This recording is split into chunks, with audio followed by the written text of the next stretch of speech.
The rain had been falling for 3 straight days. It wasn't the kind of gentle rain that made the world smell fresh again. It was cold, relentless, and cruel. The kind that seeped through torn shoes and old coats. The kind that made the streets feel even lonelier. Under a half-broken awning behind a closed diner, a man sat on the damp concrete floor, his knees pulled to his chest. His hair was matted, his hands cracked and blistered, and his face, once perhaps proud and strong, was now shadowed with exhaustion and hunger. His name was Daniel Reeves, a man the world had long stopped noticing. He used to have a home, a wife, a little boy who called him Dad, but that was before the company he worked for downsized, before the bills piled up, before one bad decision led to another.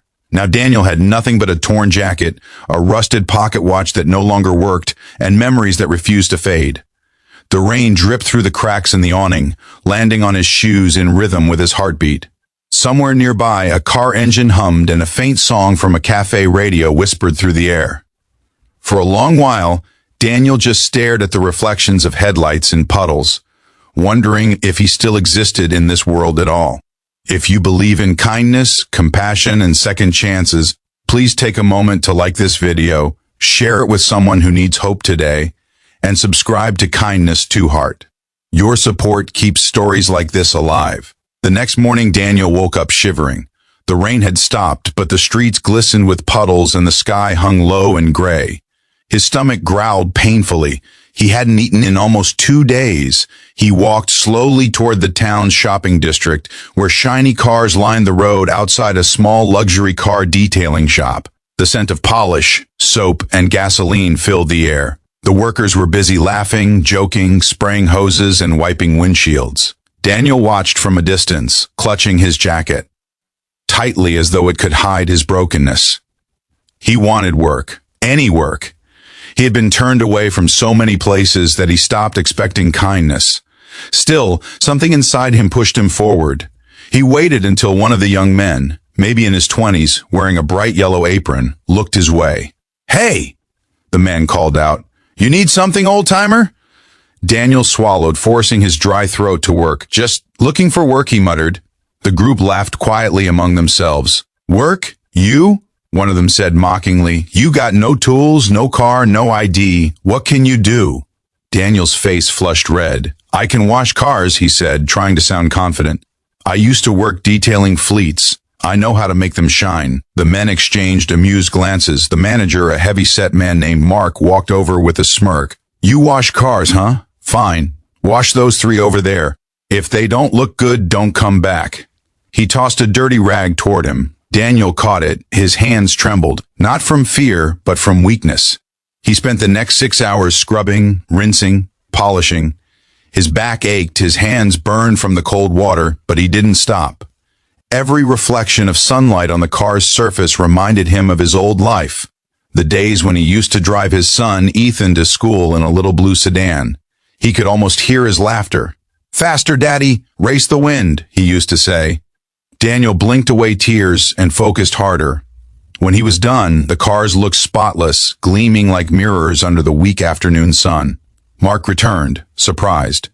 "Not bad, old man," he said, inspecting the cars. "You actually did a good job. Here." He pulled out a $10 bill and tossed it toward him. Daniel caught it but said nothing. $10 meant food, maybe enough for a sandwich and coffee. "You can come again tomorrow," Mark added, half out of pity. "Just don't steal anything, all right?" The men laughed again. Daniel nodded quietly and walked away. That night, he sat in a small park eating a half-stale sandwich, watching the stars appear faintly through the clouds. For the first time in months, he felt a spark of something, hope. It wasn't much, but it was enough to make him promise himself that tomorrow he'd go back, work harder, maybe save enough to buy decent clothes, maybe even find his son someday. The next morning, he returned to the car wash before sunrise. No one was there yet. The gate was unlocked. Mark often left it that way for early deliveries. Daniel walked in, grabbed a hose, and started cleaning the lot. He wanted to impress them again, to show he was worth trusting. As the first light broke through the clouds, he noticed something strange. A silver Mercedes S-Class sat parked near the back. It looked out of place. Too new, too spotless, its key left on the hood. He froze. For a moment, he thought it was a test. Maybe the workers were watching him, waiting to see if he'd take it. But no one was around. Only the sound of birds and the soft hiss of the hose. He stared at the key. His reflection glimmered faintly in the car door. A tired, hollow-eyed man staring back. He felt something twist in his chest, longing, regret, shame. He hadn't driven in years. But then, a thought hit him like lightning. His son, Ethan. It had been 4 years since he'd seen him. He'd lost touch after losing everything. The boy was living with his mother in another town. Daniel had written letters but never mailed them. What if he went to see him just once to tell him he still loved him? He wasn't thinking clearly anymore. Hunger, exhaustion, desperation, they blurred his judgment. He told himself it would only be for an hour, just one drive to see his son, to feel human again. Hands trembling, Daniel picked up the key. The car beeped. The engine purred softly as he slid inside. The seat wrapped around him like a forgotten memory. The warmth, the smell of leather, the hum of a well-tuned engine. For a moment, he felt alive again. He whispered, "Just one ride," and drove away. By the time Mark and the workers arrived, the Mercedes was gone. Panic erupted. "That homeless guy, he stole it," someone shouted. Mark cursed under his breath and called the police immediately. Within an hour, every unit in the area was searching. Meanwhile, Daniel drove slowly through winding roads, his heart pounding. He wasn't thinking about the consequences anymore. The world outside the windshield blurred. He stopped at a small hill overlooking a quiet neighborhood, his old neighborhood. Down below was the house where he once lived. Through the window, he could see a teenage boy sitting at a desk reading, his son. Taller now, older, but unmistakably him. Daniel parked the car and just watched. Tears rolled down his face. He wanted to run to him, to say he was sorry for everything, for losing their home, for drinking when things got hard, for leaving when he should have stayed. But what could he say now? What would Ethan think if he saw his father like this? A thief, a broken man. He gripped the steering wheel until his knuckles turned white. Sirens echoed faintly in the distance. He knew they were coming for him. Slowly, Daniel reached into his pocket and pulled out a folded letter, one he had written months ago but never had the courage to deliver. He stepped out of the car, placed the letter carefully under the windshield wiper, and whispered, "Maybe someday you'll forgive me." Then, instead of running, he sat on the curb, waiting. When the police arrived, he didn't resist. "I just wanted to see my boy," he said softly. "I wasn't going to sell it." The officers looked at him, confused, but one of them, a younger man with kind eyes, said nothing, only nodded and guided him gently into the car. News spread quickly. "Homeless man steals Mercedes," the headlines read. The world saw a criminal, but Mark, the car wash owner, saw something else. When the police returned the car the next day, they handed Mark the letter Daniel had left. He opened it out of curiosity, but by the time he finished reading, his throat tightened. The letter wasn't about theft. It was about love, about a father who had lost everything but still held on to hope for his son. Daniel had written about his mistakes, his dreams, and his wish to make things right someday. "If I could wash away my past like dirt from a car," it said, "I would scrub until it shined again."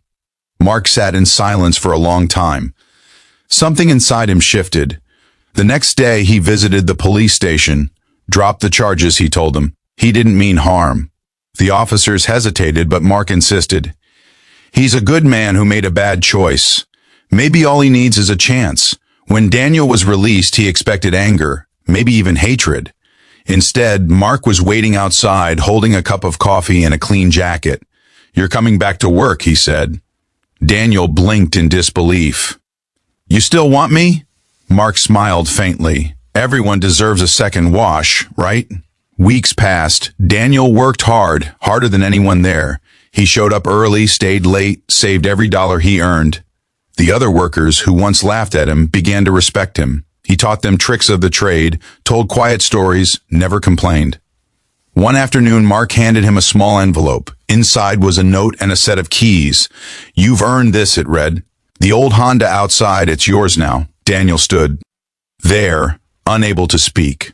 The car wasn't fancy, but to him, it was everything. That night he drove to his son's school, this time legally, proudly. He waited until the day ended and saw Ethan walking out with his backpack. When their eyes met, the boy hesitated, recognizing him slowly. "Dad?" he whispered. Daniel nodded, tears in his eyes. "Yeah, buddy, it's me." They stood there for a long moment, neither moving, just holding each other as if to make up for lost time. Cars passed, people stared, but none of it mattered. For the first time in years, Daniel felt whole. If this story touched your heart, please like this video, share it with someone who believes in redemption, and subscribe to Kindness to Heart to keep these stories of hope alive. Before you go, tell us in the comments, do you believe everyone deserves a second chance, no matter how far they've fallen? As the sun set behind them, Daniel looked up at the sky, golden and soft. Life had given him one more chance, and this time he wouldn't waste it. The rain that once felt cruel now seemed gentle, almost cleansing, as if the world itself had forgiven him too.